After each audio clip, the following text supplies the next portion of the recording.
That's good. Bonjour à tous et juste une petite introduction. Le docteur Dania Brenner, elle est originaire de Venezuela. Elle est une diététicienne professionnelle qui a obtenu une licence en physiologie de l'exercice à l'Université de Miami et une maîtrise en nutrition et diététique à l'Université de New York. Dania a acquis son expérience en matière de nutrition et de conseil dans le domaine de thérapie nutritionnelle médicale en effectuant son stage en diététique à l'Université de New York et en travaillant comme diététicienne dans un cabinet privé de consultation externe, traitant des clients présentant une grande variété de problèmes de santé et de comportement. Elle est passionnée par le fait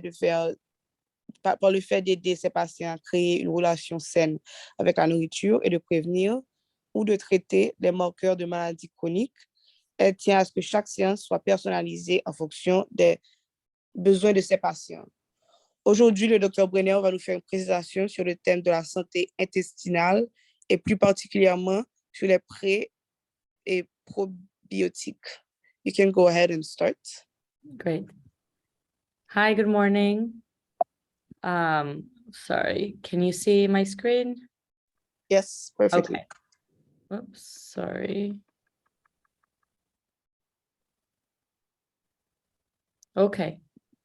So today we're going to talk about the gut microbiome, specifically about probiotics, what they are, prebiotics, symbiotics, the importance of combining both of them, pre and probiotics. We're going to talk about what dysbiosis means, and then we're going to go over the benefits of having a healthy gut, and then we'll conclude at the end and answer questions. Bonjour. Le programme de cette conférence aujourd'hui, c'est de parler du microbiome de l'intestin. Et puis, ce que sont les probiotiques, les prébiotiques, les symbiotiques, l'importance de combiner les pré- et probiotiques, qu'est-ce que la dysbiose et ensuite les bienfaits d'avoir un intestin en bonne santé. Et nous allons passer à la conclusion et aux questions. So it's important to know that the small intestine is the place where most absorption takes place, and the large intestine is where we have the bacterial fermentation of the remaining products of digestion, such as fiber. And most of the gut flora is actually found in your colon, in your large intestine, which is the last part of our gastrointestinal tract. Bon, alors en ce qui concerne l'intestin, bon, le petit intestin, c'est l'endroit où la plus grande partie de l'absorption se passe. Et dans le cas du gros intestin ou du côlon, c'est le site où se passe la fermentation bactérienne et ce qui reste des produits alimentaires après leur digestion, comme par exemple les fibres. The gut is the home for the bacteria that live in our digestive tract, so the gut microbiome. And there are trillions of bacteria in 500 different species that inhabit a healthy bowel, so a healthy gut microbiome. And these bacteria generally are developed and influenced by many things like genetics, the environment, your diet, and certain diseases. So what you're feeding your gut microbiome is going to really have an important impact on your overall health. Alors, en ce qui concerne l'intestin, c'est l'endroit où les bactéries du système digestif, c'est là où ils vivent. Et puis, c'est ce qu'on appelle le microbiome intestinal. Il y a des milliards et des trillions même de bactéries. Et il y en a 500 espèces différentes qui vivent dans un intestin sain. Ces bactéries-là sont généralement développées et influencées par la génétique, l'environnement, le régime alimentaire et la maladie. So the function of the microbiome is to protect effects exerted directly by bacteria, control the epithelial cell proliferation and differentiation, production of essential mucosal nutrients like short-chain fatty acids, B vitamins, vitamin K, and amino acids, prevention of pathogen overgrowth, stimulation of intestinal immunity, and the development of the gut-brain axis. Alors, les fonctions du microbiome sont la protection des effets qui sont produits par directement par les bactéries. Ça contrôle aussi la prolifération et la différenciation des cellules épithéliales. Ça produit les nutriments essentiels des mucoses, comme par exemple les acides gras de chaîne courte, les vitamines B, la vitamine K et les acides aminés. Ça prévient aussi une surcroissance des pathogènes, ça stimule l'immunité de l'intestin et c'est aussi responsable du développement de l'axe intestin et cerveau. So to maintain a healthy gut, you need to help your good bacteria strive with prebiotics and add live microbes to your system, probiotics. Alors, pour maintenir une bonne santé intestinale, il faut aider les bonnes bactéries à vivre avec des prébiotiques et aussi d'ajouter des petits microbes à votre système que l'on appelle les probiotiques. So probiotics, what are they? They are live organisms like bacteria, molds, and yeast that directly add to the population of your healthy microbes in the gut and can provide numerous health benefits. The microbes also act as a barrier and prevent the colonization by opportunistic bacteria. They do by protecting the gut mucosa and by generating signals that arrest the invasion of the infectious organisms. They also can produce things like antibiotics, antioxidants, and they can improve the body's immune system.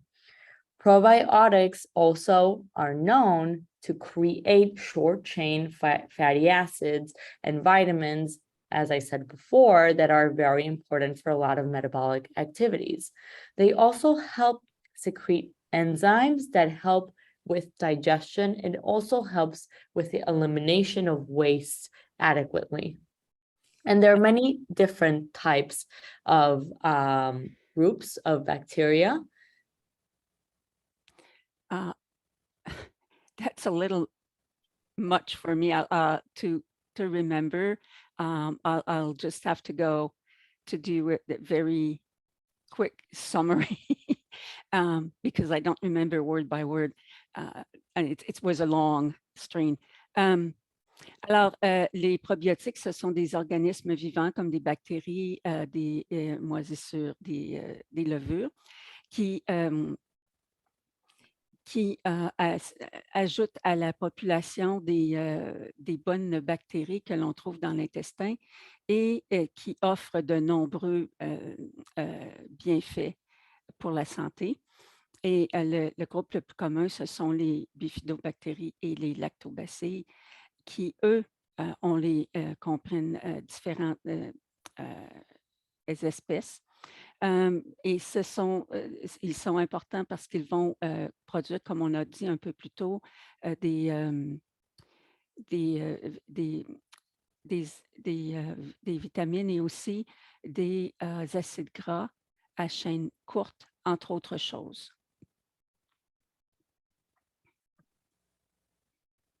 So we can find probiotics in food, like in yogurt, kefir, tempeh, kimchi, sauerkraut, pickles, miso, kombucha, fermented cheeses, or we can find it in supplement form.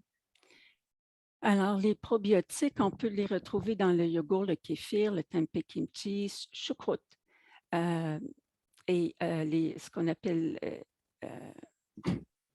la nourriture qui est ce qu'on appelle pickles, aussi dans les misos, le kombucha, les fromages fermentés et aussi sous forme de suppléments alimentaires. So probiotics help repopulate intestinal bacteria to balance gut flora. Alors, les probiotiques, ils aident à l'intestin à conserver sa population de bactéries qui équilibrent la flore intestinale. And the functional component may boost immunity, promote GI health, like help with people that have IBS, improve mood via the gut-brain axis, prevent the overgrowth of pathogens, and promote the production of short-chain fatty acids and different amino acids.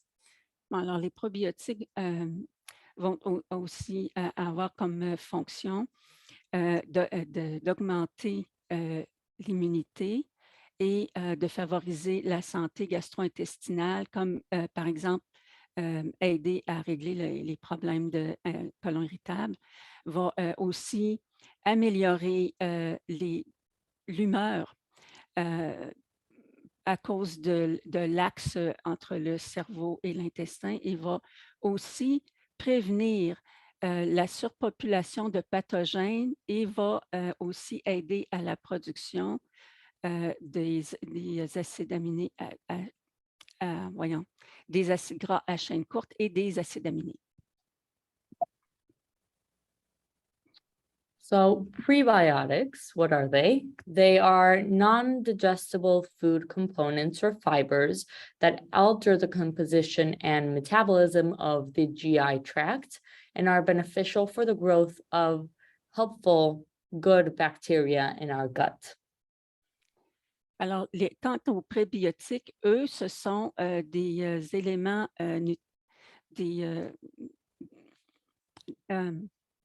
des aliments qui ne sont pas digestibles, comme par exemple comme les fibres, et ils vont altérer la composition et le métabolisme du gastro-intestinaux et ils favorisent la croissance des bonnes bactéries dans l'intestin. Et ils stimulent aussi la croissance des bonnes bactéries et ce sont les probiotiques qui les digèrent. Ce sont donc ce qu'on pourrait appeler des fertilisants pour la microflore intestinale. So they stimulate the growth of healthy bacteria in the gut and are digested by probiotics. And they are mostly resistant to digestion by enzymes produced in the gut. Alors, ils résistent à la digestion par les enzymes qui se trouvent dans le système digestif. So they also are metabolized only by bacteria in the gut. Et ils sont métabolisés uniquement par les bactéries qui se retrouvent dans l'intestin. And with the probiotics, they help with the production of the short-chain fatty acid. Et ils aident à la formation des acides gras à courte chaîne. So in response to the intake of the prebiotics, we can contribute to the energy budget of the muscle, can regulate cholesterol, and can provide fuel for the colon. Alors, ces prébiotiques-là vont participer à l'énergie que l'on donne aux muscles. Ils vont aussi contrôler le cholestérol. Some prebiotics are found in things like whole grains, bananas, apples, leafy greens, garlic, onion, asparagus, leeks, beans, soybeans, and artichokes. Alors, les sources alimentaires de prébiotiques sont les grains entiers, les bananes, les pommes, les légumes verts feuillus, l'ail, l'oignon, les asperges, les artichauts, les fèves de soya et les fèves ou les haricots et les poireaux. So symbiotics are food containing both probiotics and prebiotics. They can also be created by consuming both at the same time. Bon. Alors, quant aux symbiotiques, eux, ce sont des aliments qui contiennent les prébiotiques et les probiotiques et on peut aussi les créer. Ils peuvent aussi être créés en consommant les deux en même temps. So they're kind of like the dynamic duo. So some examples of symbiotic include yogurt with banana or miso soup with onion. Alors, c'est vraiment un duo, une équipe dynamique. Par exemple, si on mange du yogourt avec des bananes, on a les pré et les pro. Donc, on a un symbiotique. Et aussi, you said miso and? Miso soup and onion. OK. Et la même chose se produit si on consomme une soupe de miso avec des oignons. So the combination of pre and probiotics in the proper ratio enhances the efficacy of probiotics, since the prebiotics are the food for the probiotics. Alors, la combinaison de pré- et probiotiques dans le ratio qui convient va augmenter l'efficacité des probiotiques parce que les prébiotiques ce sont eux qui nourrissent les probiotiques. Les prébiotiques nourrissent les probiotiques. And the healthier our gut bacteria are, the more benefits we will be able to see. Et plus nos bactéries ou notre flore intestinale est saine, plus nous en verrons les bienfaits. So the gut flora disruption, also known as dysbiosis, it can occur with diet, physical stress, exercise, psychological stress, radiation, flying, humidity, geographical location, age, and medications such as antibiotics can actually show that it exerts a change in the microbial landscape in the body. Alors, ce qui va déséquilibrer la flore intestinale, bon, alors il y a naturellement l'alimentation, le stress physique, l'exercice, la détresse psychologique, les radiations, les voyages en avion, l'humidité, la location géographique, l'âge et les médicaments qui sont consommés et ça inclut ce qui inclut les antibiotiques. Tout ça, ça a été démontré que ça influence des changements dans le microbiome. And food has a direct effect on how the microbiome behaves and morphs. Alors, les aliments ont un effet direct sur la flore intestinale.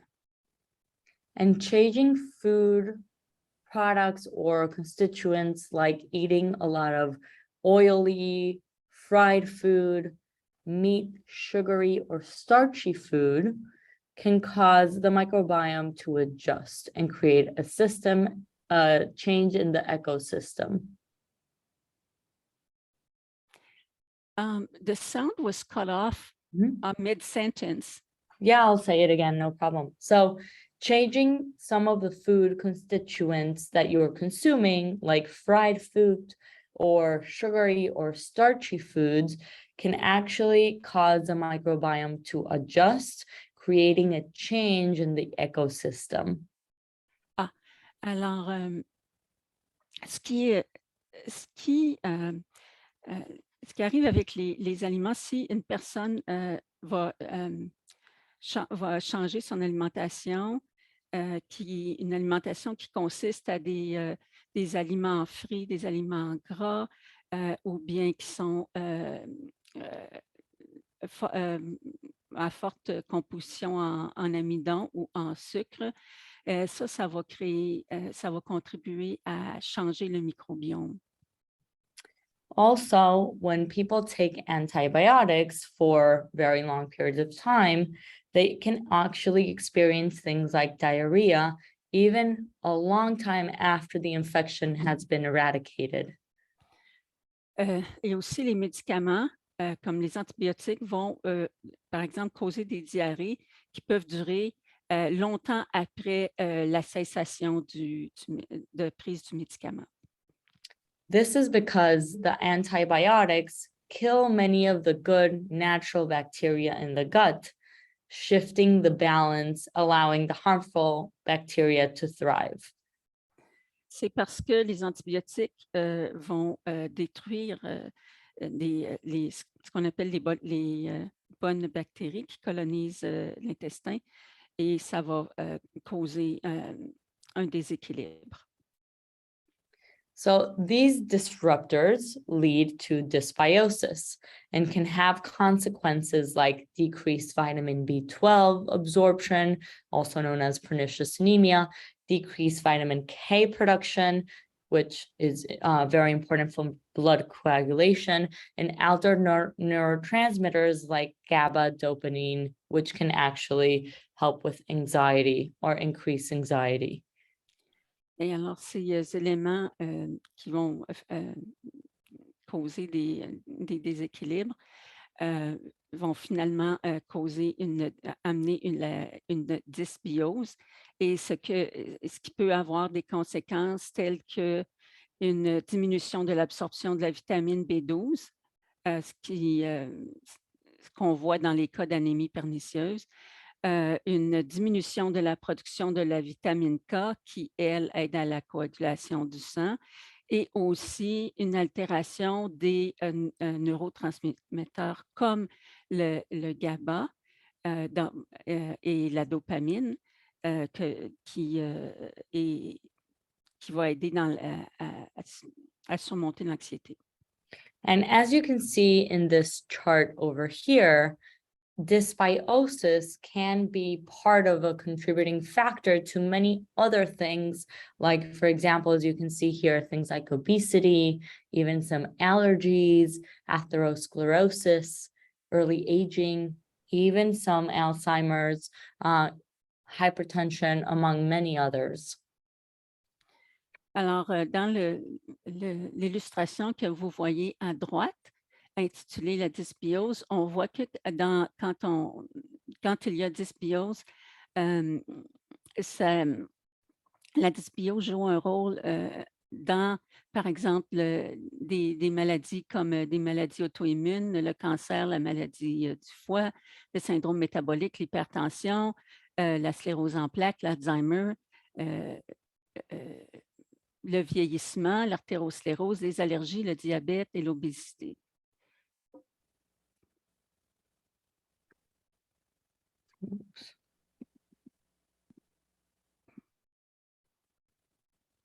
So, as I said before, your gut flora is very sensitive to the diet. So, studies have shown that an unbalanced microbiome may be linked to things like obesity, as I just said, type 2 diabetes, metabolic syndrome, heart disease, some cancers, depression, and Alzheimer's.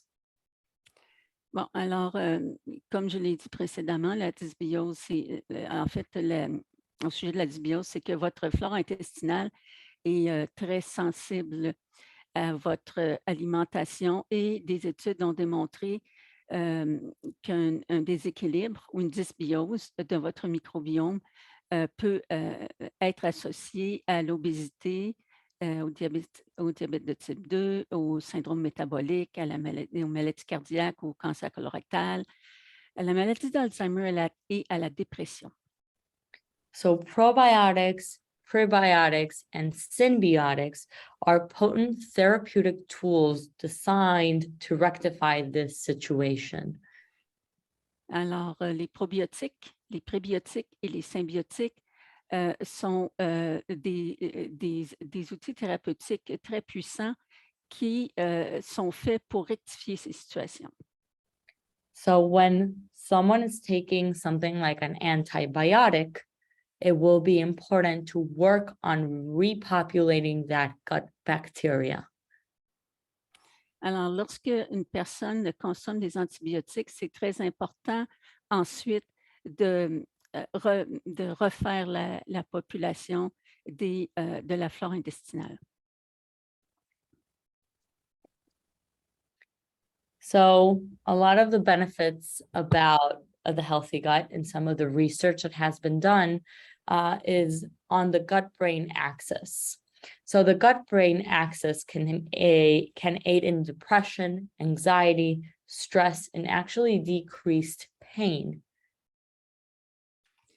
Alors, les bienfaits d'un intestin sain, il y a de la recherche qui a des résultats assez encourageants qui nous montrent que l'axe entre cerveau et intestin peut aider à traiter ou à surmonter la dépression, l'anxiété et le stress et aussi diminuer la douleur.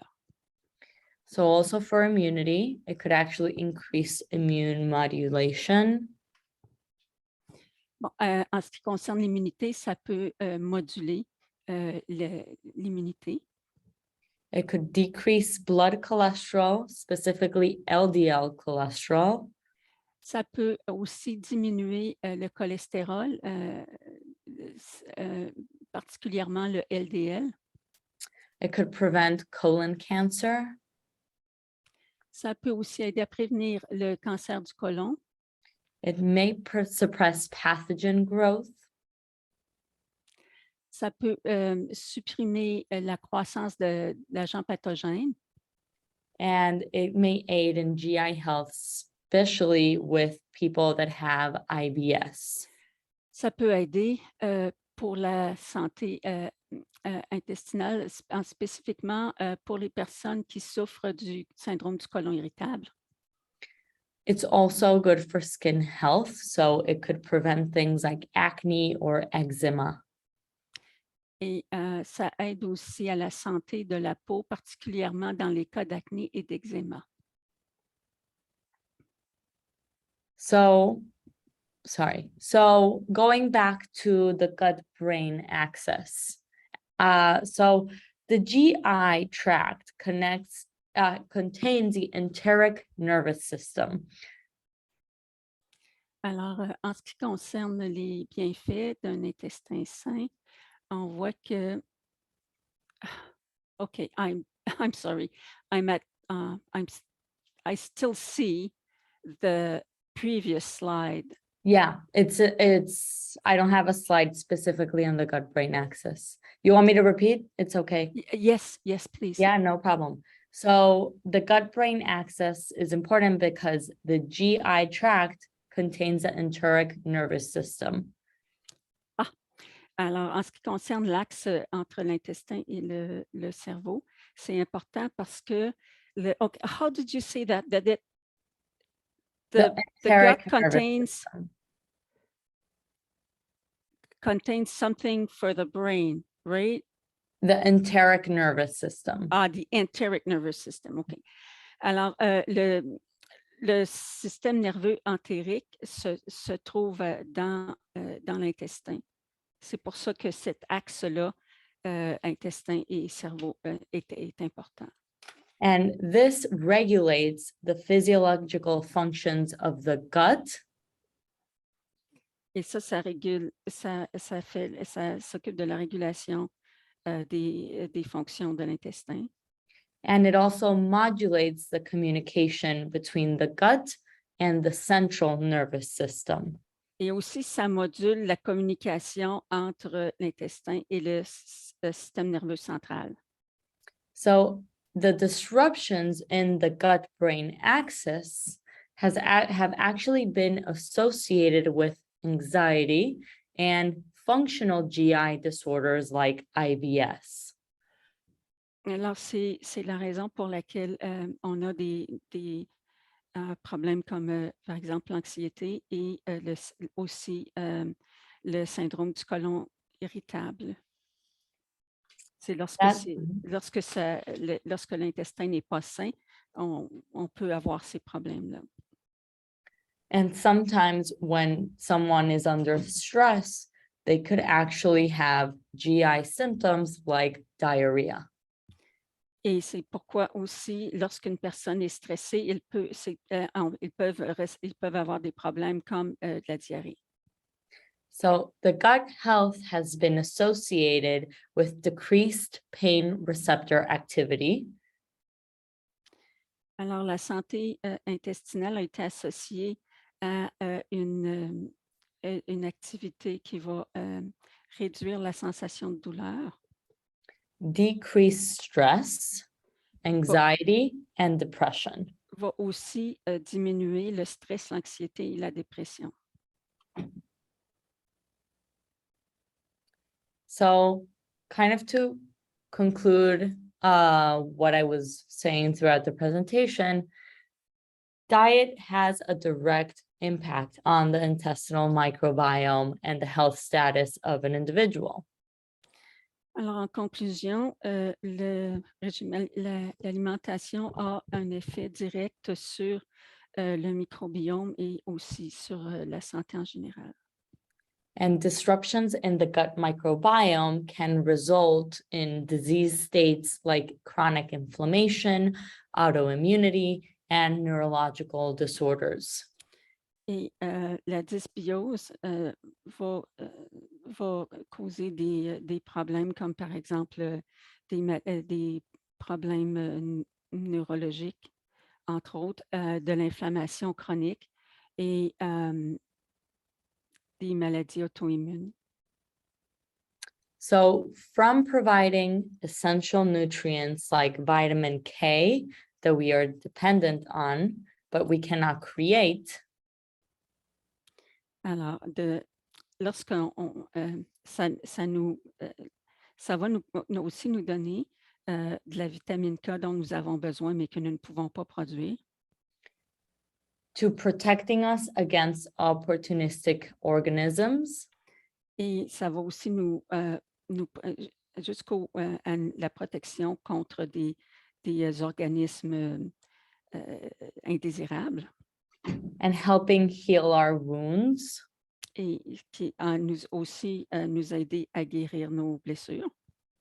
the microbes partake in many of tasks just as visible organs do.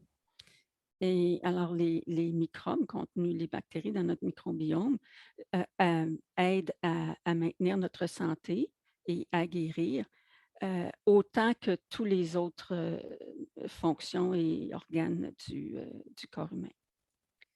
However, their constituents and interactions, like all other organs in the body, Cependant, leur interaction et ce qui les constitue, tout comme les autres organes du corps humain, are modulated to large extents by changes in the environment, food, stress, and hormonal fluctuations. alors, ils sont modulés par les changements dans notre environnement, le stress et les fluctuations hormonales. So when we have a dysbiosis, like we see here, for many reasons, like I mentioned before, and we have a loss of the diversity in the bacteria due to disease, we need to engage in rebiosis. Alors, lorsque nous avons un déséquilibre qui est causé par un manque de diversité dans notre flore intestinale, il faut à ce moment-là se tourner vers la rebiose. And the rebiosis is just including pre and probiotics in order to regenerate our functional and healthy gut microbiome. Et ce que ça veut dire, rebiose, c'est de se tourner vers les pré- et probiotiques pour rééquilibrer notre flore intestinale.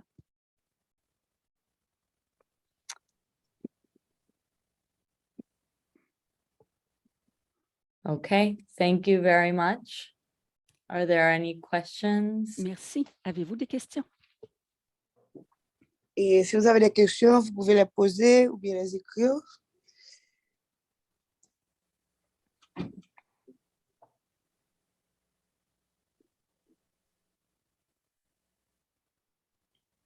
We can't hear you, Galit. Yeah, hi.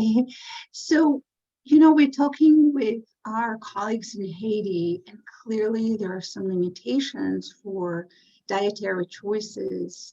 Do you have any comments about limit diet and diet in resource, you know, poor countries? And I know that your origin is also from a country that is middle income country. So you're from Venezuela. So maybe you have some input to, or Yeah. to the way to address, but wait, let's Doris ask the question. Okay. I Alors, apologize, I said a long time. oh, non, non, that's fine.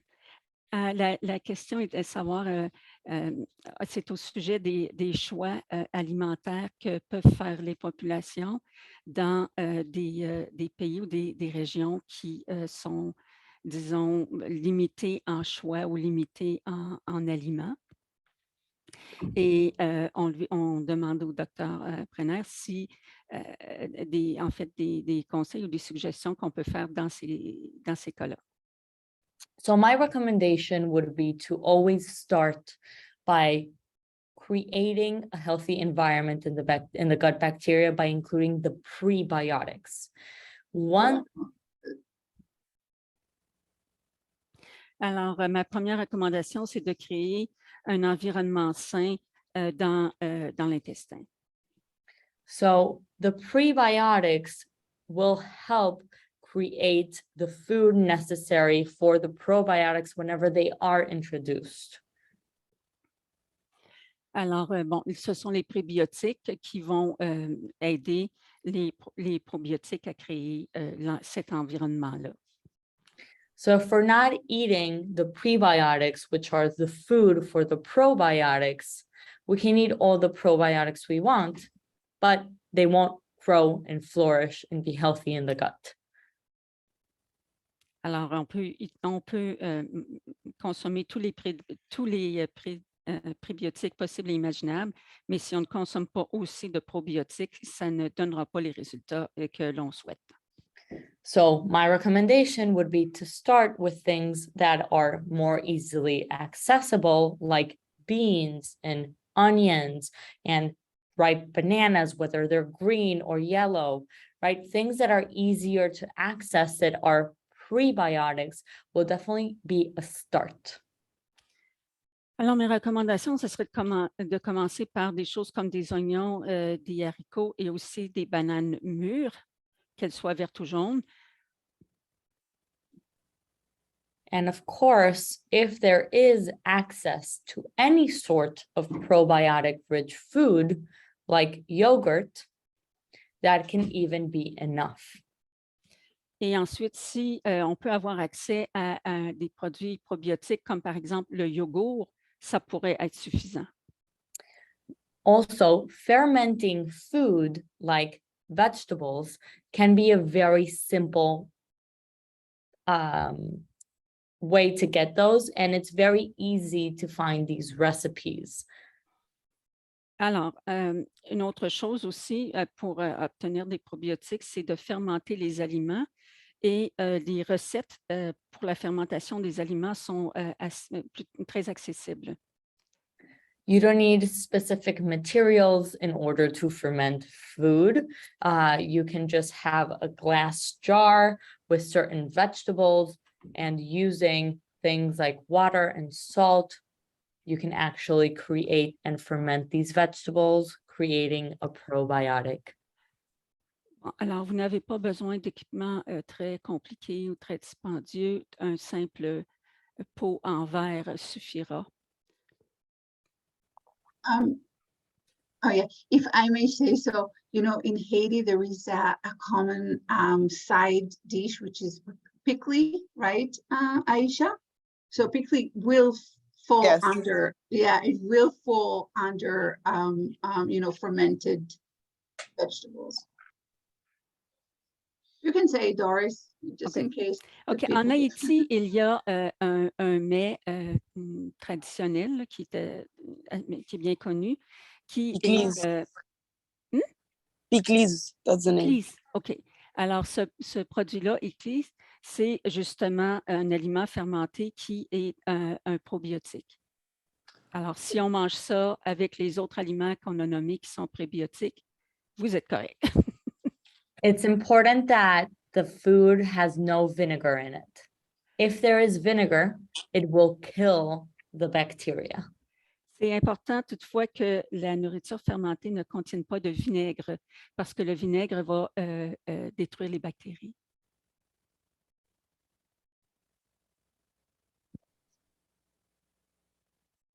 Any other questions? Est-ce qu'il y a d'autres questions?